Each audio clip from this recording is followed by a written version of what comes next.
F-35ን የሰራው ኢትዮጵያዊ በመጨረሻም እጅግ በጣም የሚያስደስት ሙከራ አድርገናል። የአሜሪካው ተዋጊ ጄት በኢትዮጵያ ተሰራ።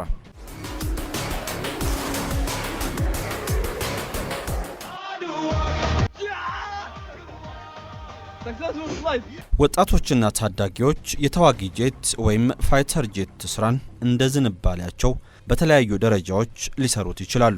ይህም ከቀላል የወረቀትና የፕላስቲክ ሞዴሎች ጀምሮ እስከ ከፍተኛ የኤሮስፔስ ኢንጂነሪንግ ፕሮጀክቶች ይደርሳል። በኢትዮጵያም ወጣቶች በዘርፉ ያላቸውን ዕውቀት ለማሳደግ እንደ የኢትዮጵያ አየር መንገድ ስቲም ስኩል ያሉ የትምህርት እድሎችን በመጠቀም በተግባር የታገዘ ስልጠናን ያገኛሉ። በኢትዮጵያ በድሮን ቴክኖሎጂ ዘርፍም በተለይም ለሀገር መከላከያ በሚውሉ ሰው አልባ አውሮፕላኖች ላይ ወጣት ባለሙያዎች ትልቅ ሚና እየተጫወቱ ይገኛሉ። ነገር ግን በትልቅ ደረጃ ያሉና በዓለም አቀፍ ውጊያዎች የተመሰከረላቸውን ተዋጊ ጄቶች በኢትዮጵያ ውስጥ ሰርቶ ያሳየ ወጣት መመልከት ከባድ የነበረ ቢሆንም አሁን ላይ ግን ኢብራሂም አሊ የተሰኘ ወጣት የአሜሪካኑን F-35 ተዋጊ ጄት በመስራት መነጋገሪያ ሆኗል። ሰላም ጤና ይስጥልን። የተከበራችሁና የተወደዳችሁ የሰሞነኛ ቤተሰቦች እንደምን አላችሁ?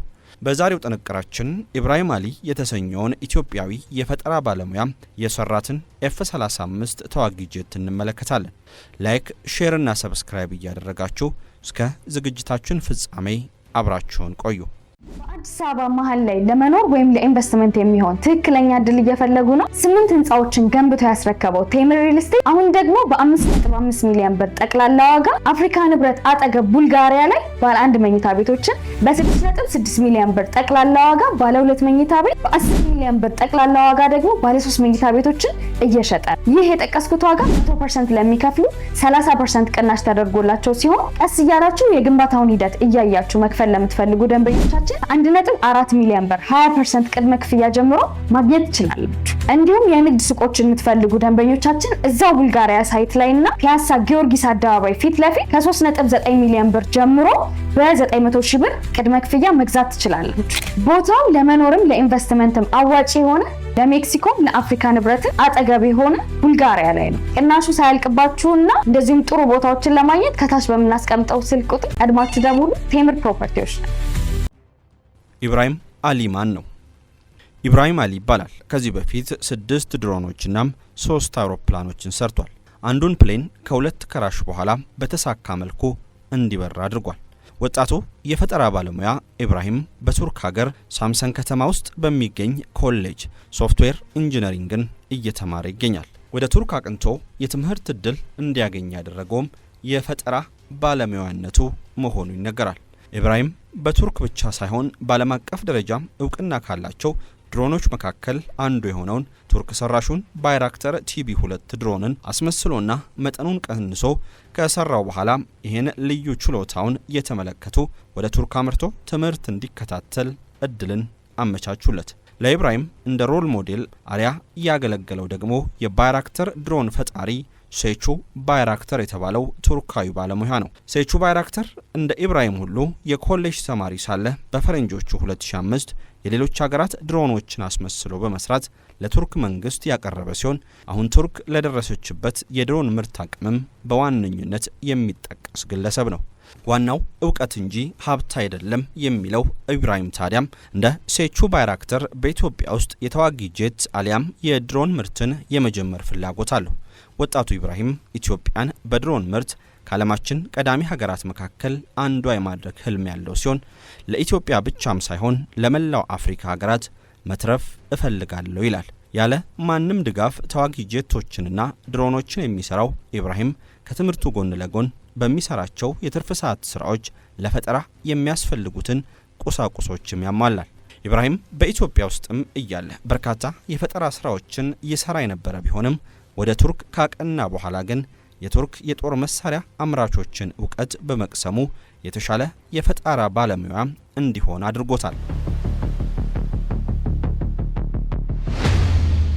ኢብራሂም አዲስ የሰራው ጄት።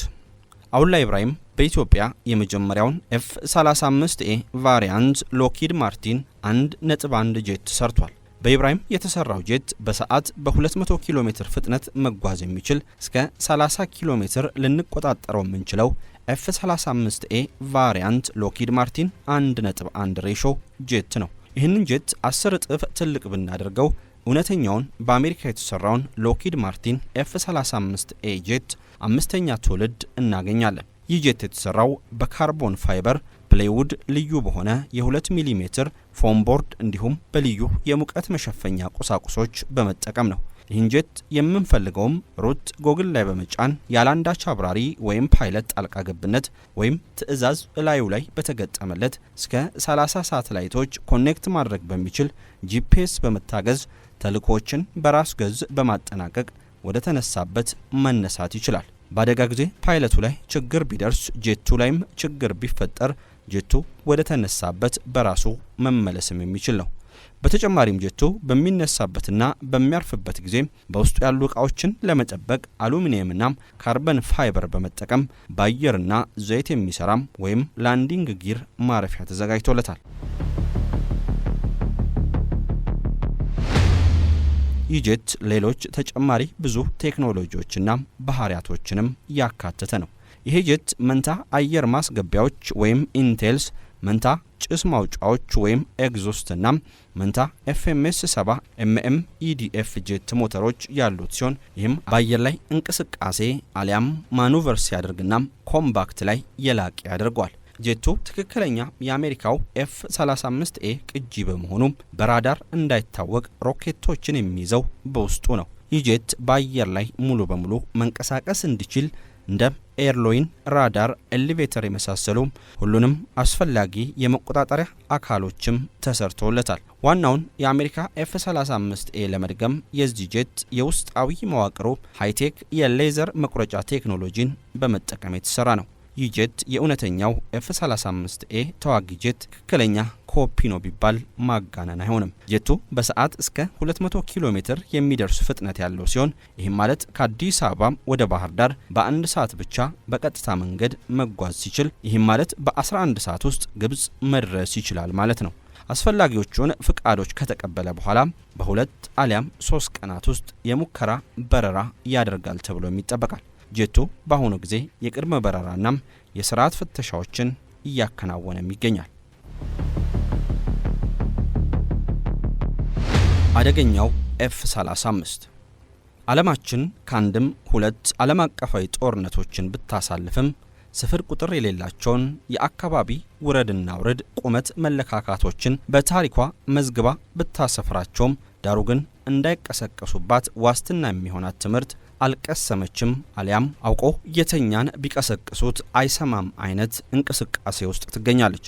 አሁን የትኛውም ጫፍ ላይ የሚገኙ መንግስታት ከጦርነት ዳፋ ጥቂት እርምጃዎች ፈቀቅ ቢሉ ነው አንዱ ቤት የተቀጣጠለ እሳት ጎረቤትንም ሳይበላ እንደማያበቃም እየታየ ይገኛል። በሚያሳዝን ሁኔታ ደግሞ ቁጥራቸው ጥቂት ነው የሚያባሉ መንግስታት ጦር ቢዘምትባቸው ጉልበተኛ ቢገላምጣቸው አይደለም ድል የሚነሱበት ጦር የሚመኩበት ጋሻ እንኳን የላቸውም። ይህ በዓለማችን ግንባር ላይ በደማቁ የተጻፈ ሐቅ ነው። ሆኖም ግን እንደ አሜሪካ ላሉ ሀያል መንግስታት ግን ድንገቴ ውረድን ውረድ ቢገጥማቸው ሰርገኛ መጣ በርበሬ ቀንጥሱ ብለው ጸጉራቸውን ሲነጩ በተስፋ መቁረጥ አንገታቸውን ቀብረው ሲተክዙ አይገኙ። እንደ F-35 ያሉ እጅግ የረቀቁ ተዋጊ ጄቶቻቸውን ወደ ማኮብኮቢያቸው ገፋ ማድረግ ብቻ ነው የሚጠበቅባቸው። ከዛ በኋላ ያለው ስራ ሞጠምቀው የሚከንፉት የፓይለቱና የጄቱ ስራ መሆኑ ነው።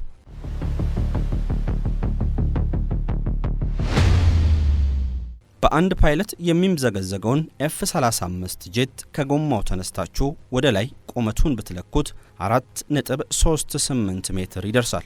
15.7 ሜትር የሚረዝመው ሽንጡ ደግሞ 6.8 ሜትሮች የሚረዝመው ክንፉ ላይ ይገኛል። ክብደቱም ወደ 31756 ኪሎ ግራም ይደርሳል ነው የሚባለው። ታዲያ ማንኛውም ሀገር ከአሜሪካ ጋር ወደ ግጭት ቢገባናም የአሜሪካን አየር ኃይል እፋለማለሁ ቢል F-35 በሰዓት 1200 ኪሎ ሜትር ሲከንፍ ሄዶ በርቀት መቆጣጠሪያ የሚመሩ ጨካኝ ቦምቦችን አሊያም ለአየር ላይ ውጊያ የሚያገለግሉ ሚሳኤሎችን ሊያወርድበት ይችላል።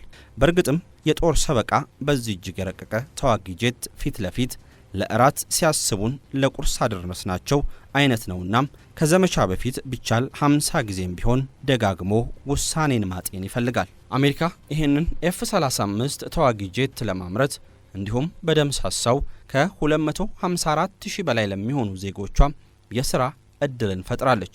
ካናዳ፣ አውስትራሊያ፣ ኖርዌይ፣ ደቡብ ኮሪያም፣ ኔዘርላንድስ፣ ጃፓን፣ እንግሊዝ፣ ጣሊያንና እስራኤል የተዋጊ ጄቱ ባለቤት ናቸው ከሚባሉት ሀገራት መካከል ጥቂቶቹ ናቸው። ሰላም ለዓለማችን እያልን የዛሬውን በዚሁ አበቃን። ሰናይ ጊዜ።